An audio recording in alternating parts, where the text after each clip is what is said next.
ನನ್ನ ಹೆಸರು ಗೀತಾ. ನಾನು ಕಾಲೇಜ್ನಲ್ಲಿ ಓದ್ತಾ ಇದ್ದೇನೆ. ನಾವು ಇರೋದು ನಮ್ಮ ಅಪ್ಪನ ಫ್ರೆಂಡ್ ಮನೆಯಲ್ಲಿ. ಅವರು ನಮಗೆ ಬಾಡಿಗೆ ಇಲ್ಲದೆ ಮನೆಯನ್ನು ಕೊಟ್ಟಿದ್ದರು. ಅಮ್ಮ ಗಾರ್ಮೆಂಟ್ಸ್ ಕೆಲಸಕ್ಕೆ ಹೋಗ್ತಾರೆ. ಅಪ್ಪ ವಿದೇಶದಲ್ಲಿ ಇದ್ದಾರೆ. ಅಪ್ಪ ಭಾರತದಲ್ಲಿ ಇದ್ದಾಗ ಹೆಚ್ಚು ಸಾಲ ಮಾಡಿದ್ದರು. ಅದನ್ನು ತೀರಿಸೋಕೆ ಅವರು ಹೊರ ದೇಶಕ್ಕೆ ಹೋದರು. ಮೊದಲ ದೇಶ ಅವರು ಹೋಗಿದ್ದು ದುಬೈಗೆ. ಅಲ್ಲಿ ಒಂದಿಷ್ಟು ಕಾಲ ಅವರು ದುಡಿದ ಮೇಲೆ ವಾಪಸ್ ಬಂದು ಎಲ್ಲ ಸಾಲ ತೀರಿಸಿ ಇಲ್ಲೇ ಬೆಂಗಳೂರಿನಲ್ಲಿ ಒಂದು ಕಂಪನಿಗೆ ಕೆಲಸಕ್ಕೆ ಹೋದರು. ಆದರೆ ಅವರು ಜೂಜಿನ ಚಟ ಅವರನ್ನು ಮತ್ತೆ ಸಾಲಗಾರನಾಗಿ ಮಾಡಿತು. ಈ ಸತಿ ಅವರು ತೆಗೆದುಕೊಂಡಿದ್ದ ಸಾಲ ತೀರಿಸಲೇಬೇಕು ಬೇಗ ಎಂದು ಜನ ಅವರನ್ನು ಪೀಡಿಸುತ್ತಿದ್ದರು. ಇಂಥ ಸಮಯದಲ್ಲಿ ನಮ್ಮ ತಂದೆಗೆ ಅವರ ಜೊತೆ ನಿಂತು ಸಹಾಯ ಮಾಡಿದ್ದು ಅವರ ಸ್ನೇಹಿತ ವರುಣ್ ಅಂಕಲ್. ಅಪ್ಪನ ಪ್ರತಿಯೊಂದು ಸಾಲವನ್ನು ತೀರಿಸಿದರು. ಯಾವುದೇ ಬಡ್ಡಿಯನ್ನು ಅವರು ಕೇಳಲಿಲ್ಲ. ಅಪ್ಪ ನಂಬಿದ್ದ ಏಕೈಕ ಸ್ನೇಹಿತ ಅಂದ್ರೆ ವರುಣ್. ಅಪ್ಪನಿಗೆ ಸಾಲ ತೀರಿಸಲೇಬೇಕೆಂದು ತೀರ್ಮಾನ ಮಾಡಿ ಅವರು ಮತ್ತೆ ವಿದೇಶಕ್ಕೆ ಹೋದರು. ಅವರು ಬರುವುದು 2-3 ವರ್ಷ ಆಗುತ್ತೆ. ಆದರೆ ನಮ್ಮ ಹತ್ರ ಯಾವುದೇ ದುಡ್ಡು ಇರಲಿಲ್ಲ. ವರುಣ್ ಅಂಕಲ್ ಅವರ ಮನೆ ಬಾಡಿಗೆ ಇಲ್ಲದೆ ಅವರ ಒಂದು ಮನೆಯಲ್ಲಿ ಉಳಿಯಲು ನಮಗೆ ಅವಕಾಶ ಮಾಡಿಕೊಟ್ಟರು. ಅಮ್ಮನಿಗೆ ಕೆಲಸವನ್ನು ಕೊಡಿಸಿದರು. ಅಮ್ಮಗೆ ಟೈಲರಿಂಗ್ ಬರ್ತಿದ್ರಿಂದ ಅವರಿಗೆ ಗೌರ್ಮೆಂಟ್ ಗಾರ್ಮೆಂಟ್ಸ್ನಲ್ಲಿ ಕೆಲಸ ಆಯಿತು. ನನ್ನ ವಿದ್ಯಾಭ್ಯಾಸದ ಖರ್ಚನ್ನು ವರುಣ್ ಅಂಕಲೇ ಕೊಡುತ್ತಾರೆ. ಅವರು ದಿನ ಸಂಜೆ ನಮ್ಮ ಮನೆಗೆ ಬಂದು ಕಾಫಿ ಕುಡಿದು ಅಮ್ಮನನ್ನು ಮಾತಾಡಿಸಿ ಹೋಗುತ್ತಾರೆ. ಒಂದೊಂದು ಬಾರಿ ಅವರು ಕಾಫಿ ಕುಡಿಯುತ್ತಾ ಟಿವಿ ನೋಡುತ್ತಾ ರಾತ್ರಿ ನಮ್ಮ ಮನೆಯಲ್ಲಿ ಮಲಗಿದ್ದೂ ಉಂಟು.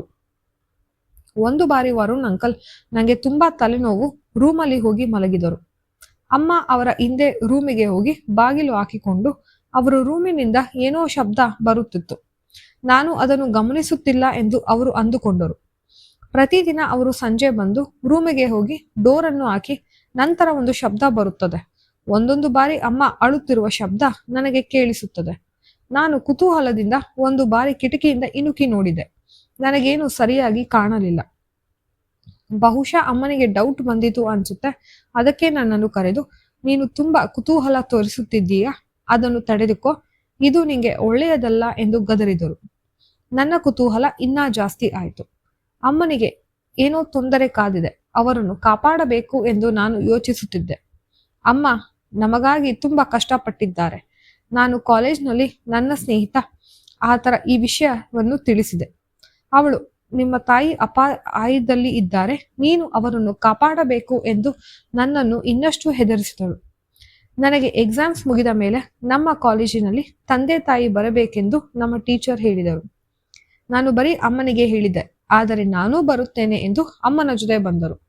ಅವರೇ ನನ್ನ ಅಪ್ಪ ಎಂದು ಎಲ್ಲರ ಮುಂದೆ ಹೇಳಿಕೊಂಡರು.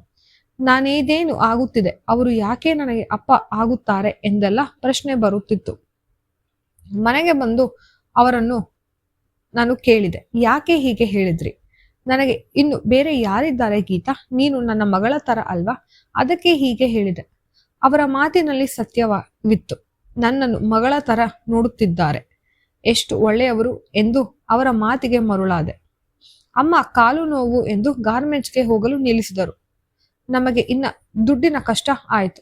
ಅಪ್ಪ ಕಳಿಸಿದ ದುಡ್ಡು ಸಾಲಕ್ಕೆ ಹೋಗುತ್ತಿತ್ತು. ವರುಣ್ ಅಂಕಲ್ ಈ ಸಮಯಕ್ಕಾಗಿ ಕಾಯುತ್ತಿದ್ದರು ಅಂತ ಅನ್ಸುತ್ತೆ. ಅವರು ಮನೆಗೆ ಬಂದರೆ 2-3 ದಿನ ಇರಲು ಶುರು ಮಾಡಿದರು.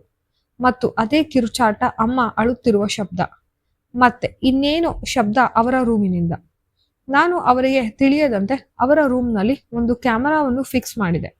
ಒಂದು ದಿನ ಅವರು ರೂಮಿನ ಒಳಗೆ ಹೋಗಿ ಬಾಗಿಲು ಹಾಕಿಕೊಂಡು ನಾನು ಅದಕ್ಕಾಗಿ ಕಾಯುತ್ತಿದ್ದೆ. ಮಾರನೇ ದಿನ ಯಾರಿಗೂ ತಿಳಿಯದಂತೆ ಆ ಕ್ಯಾಮರಾವನ್ನು ನಾನು ತೆಗೆದುಕೊಂಡೆ. ನನ್ನ ರೂಮಿಗೆ ಬಂದು ಅದರಲ್ಲಿ ಇರುವ ವಿಡಿಯೋವನ್ನು ನೋಡಬೇಕೆಂದು ಲ್ಯಾಪ್ಟಾಪ್ಗೆ ಕನೆಕ್ಟ್ ಮಾಡಿದೆ. ಅದರಲ್ಲಿರುವ ವಿಡಿಯೋವನ್ನು ನೋಡಿ ನನಗೆ ದಿಕ್ಕೇ ತೋಚಲಿಲ್ಲ. ನಾನು ಶಾಕ್ ಆದೆ. ವರುಣ್ ಅಂಕಲ್ ಹೀಗೂ ಮಾಡ್ತಾರಾ? ನಮಗೆ ಮೋಸ ಮಾಡಿದರು. ಅಂಕಲ್ ಮನೆಯಿಂದ ಹೋದ ಮೇಲೆ ಅಮ್ಮನಿಗೆ ಜೋರು ಮಾಡಿ, ಏನು ನಡೆಯುತ್ತಿದೆ ಎಂದು ನಿಜ ಹೇಳು. ಅಮ್ಮ ನಿಜ ಹೇಳಲು ತಯಾರಿಲ್ಲ. ಅಮ್ಮನಿಗೆ ಈ ವಿಡಿಯೋ ತೋರಿಸಿದೆ. ಇವಾಗ ನಿಜ ಹೇಳಬೇಕು, ಎಲ್ಲವನ್ನು ಒಪ್ಕೋ ಎಂದು ತಾಕೀತು ಮಾಡಿದೆ. ಹೌದಮ್ಮ ಗೀತಾ, ವರುಣ್ ಅಂಕಲ್ ನೀನು ಅಂದುಕೊಂಡಂತೆ ಒಳ್ಳೆಯವರಲ್ಲ. ಅವರು ನಿಮ್ಮಪ್ಪನನ್ನು ಜೂಜಿಗೆ ತಳ್ಳಿದರು. ಇಷ್ಟು ಸಾಲ ನಿಮ್ಮ ತಂದೆ ಮಾಡುವುದಕ್ಕೆ ವರುಣ್ ಅವರೇ ಕಾರಣ. ಅವರನ್ನು ನೆಪ ಮಾಡಿ ವಿದೇಶಕ್ಕೆ ಕಳಿಸಿ ನಮ್ಮಿಬ್ಬರನ್ನು ನೋಡಿಕೊಳ್ಳುವ, ಸಹಾಯ ಮಾಡಿಕೊಳ್ಳುವ ನೆಪದಲ್ಲಿ ನಮಗೆ ಹತ್ತಿರ ಆದರು. ಅವರು ನಾನು ಕೊಟ್ಟಿರುವ ಸಾಲಕ್ಕೆ ದಿನ ನಿಮ್ಮ ಮನೆಗೆ ಬಂದು ನಿನ್ನ ಹತ್ತಿರ ನಾನು ಬಡ್ಡಿ ತೆಗೆದುಕೊಳ್ಳುತ್ತೇನೆ ಎಂದು ವರ್ಷಾನುಗಟ್ಟಲೆಯಿಂದ ದಿನ ಹೀಗೆ ಮಾಡುತ್ತಿದ್ದಾರೆ. ಇವಾಗ ಅವರು 1 ವಾರದಲ್ಲಿ ಎಲ್ಲಾ ದುಡ್ಡನ್ನು ಕೊಡು, ಇಲ್ಲವಾದರೆ ನಮ್ಮಿಬ್ಬರ ಮಧ್ಯ ನಡೆದಿರುವುದನ್ನು ಎಲ್ಲರಿಗೂ ಹೇಳುತ್ತೇನೆ, ನನ್ನ ಹತ್ರ ಅದಕ್ಕೆ ಸಾಕ್ಷಿ ಇದೆ ಎಂದು ಹೆದರಿಸುತ್ತಿದ್ದಾರೆ. ದುಡ್ಡು ಕೊಡು, ಇಲ್ಲವಾದರೆ ನಿನ್ನ ಮಗಳನ್ನು ಒಪ್ಪಿಸು ಈ ಕೆಲಸಕ್ಕೆ ಎಂದು ನನ್ನ ಹಿಂದೆ ಬಿದ್ದಿದ್ದಾರೆ. ನಾನು ನೋಡುತ್ತಿರುವ ನರಕ ನಿನ್ನ ಹತ್ತಿರ ಬರಬಾರದು. ಇನ್ನು ನಿನ್ನನ್ನು ಹೇಗೆ ಈ ನರಕಕ್ಕೆ ತಳ್ಳಲಿ? ಅಮ್ಮ ಅಳುತ್ತಾ ಕುಸಿದು ಬಿದ್ದರು. ಅಮ್ಮ, ಅಳಬೇಡ, ನೀನು ನನಗಾಗಿ ಎಷ್ಟೊಂದು ನೋವು ತಿನ್ನುತ್ತಿರುವೆ. ಇಂಥ ಕೆಟ್ಟ ಜನ ಇರುತ್ತಾರೆ ಎಂದು ಇವತ್ತೇ ಗೊತ್ತಾಗಿದ್ದು ನನಗೆ. ನೀನು ಅಂಕಲ್ ಹತ್ತಿರ ಈ ಮಾತನ್ನೆಲ್ಲ ಅವರ ಬಾಯಿನಲ್ಲಿ ಹೇಳಿಸು. ನಾನು ಕ್ಯಾಮ್ರಾದಲ್ಲಿ ಅವರಿಗೆ ಗೊತ್ತಿಲ್ಲದಂತೆ ರೆಕಾರ್ಡ್ ಮಾಡುತ್ತೇನೆ. ನಾನು ಇದನ್ನು ನನ್ನ ಫ್ರೆಂಡ್ ತಂದೆ ಪೊಲೀಸ್ ಆಗಿದ್ದಾರೆ, ಅವರಿಗೆ ಕೊಡುತ್ತೇನೆ. ಅವರು ಎಲ್ಲ ನೋಡಿಕೊಳ್ಳುತ್ತಾರೆ. ನಾವೇನು ಹೆದರುವ ಅವಶ್ಯಕತೆ ಇಲ್ಲ. ಅಮ್ಮ, ಇದಕ್ಕೆ ಏನು ತೊಂದರೆ ಇಲ್ಲ ಅಲ್ವಾ? ಅಮ್ಮ, ನೀನು ಏನು ಯೋಚನೆ ಮಾಡಬೇಡ. ನಾನು ಹೇಳ್ದಂಗೆ ನಾಳೆ ಮಾಡು. ನಾನು ಹೇಳಿದಂತೆ ವರುಣ್ ಅಂಕಲ್ ಮಾರನೇ ದಿನ ಬರುತ್ತಾರೆ. ಅಮ್ಮ ಅವರ ಮಾತನ್ನೆಲ್ಲ ರೆಕಾರ್ಡ್ ಮಾಡುತ್ತಾರೆ. ವರುಣ್ ಅಂಕಲ್ಗೆ ಇದರ ಸಣ್ಣ ಸುಳಿವು ಇರುವುದಿಲ್ಲ. ನಾನು ಆ ವಿಡಿಯೋವನ್ನು ತೆಗೆದುಕೊಂಡು ನನ್ನ ಸ್ನೇಹಿತರ ತಂದೆ ಪೊಲೀಸ್ ಅವರಿಗೆ ನೀಡಿದೆ. ಅವರು ವರುಣ್ ಅವರನ್ನು ಪೊಲೀಸ್ ಸ್ಟೇಷನ್ಗೆ ಕರೆದುಕೊಂಡು ಹೋಗಿ ಅವರಿಗೆ ಚೆನ್ನಾಗಿ ಬುದ್ಧಿ ಕಲಿಸಿದರು. ನಾವು ದೊಡ್ಡ ಗಂಡಾಂತರದಿಂದ ಪಾರಾದೆವು. ಅಪ್ಪನನ್ನು ಬೇಗ ಊರಿಗೆ ಕರೆಸಿಕೊಂಡೆವು. ಅವರಿಗೆ ವಿಷಯವನ್ನು ತಿಳಿಸಿ, ನಿಮ್ಮನ್ನು ಮೋಸ ಮಾಡಿದ್ದು ಇವರೇ ಅಪ್ಪ, ನನ್ನಿಂದ ನೀವೆಲ್ಲ ತುಂಬಾ ದುಃಖ ಪಡೋಂಗಾಯ್ತು. ಇನ್ಯಾವತ್ತೂ ನಿಮ್ಮನ್ನು ಕಷ್ಟಕ್ಕೆ ದೂಡುವುದಿಲ್ಲ. ಅಪ್ಪ ನಮ್ಮ ಜೊತೆ ಸುಖವಾಗಿ ಸಂತೋಷವಾಗಿ ಇದ್ದರು. ಹೌದು ಸ್ನೇಹಿತರೆ, ನಾವು ಸ್ನೇಹಿತರು ಅಂದುಕೊಳ್ಳುವ ಜನರೇ ನಮಗೆ ಮೋಸ ಮಾಡುತ್ತಾರೆ. ಅದಕ್ಕೆ ನಾವು ತುಂಬಾ ಹುಷಾರಾಗಿರಬೇಕು. ಇಂಥ ಕಳ್ಳರನ್ನು ಶಿಕ್ಷಿಸಬೇಕು. ಎಂಥದ್ದೇ ಕಷ್ಟ ಬಂದರೂ ಧೈರ್ಯದಿಂದ ಮುನ್ನುಗ್ಗಬೇಕು. ಈ ಕತೆ ನಿಮಗೆ ಇಷ್ಟವಾದರೆ ದಯವಿಟ್ಟು ವಿಡಿಯೋಗೆ ಲೈಕ್ ಕೊಡಿ. ಹೆಚ್ಚೆಚ್ಚು ವಿಡಿಯೋಸ್ಗೆ ನನ್ನ ಚಾನೆಲ್ನ ಸಬ್ಸ್ಕ್ರೈಬ್ ಮಾಡಿ. ಧನ್ಯವಾದಗಳು.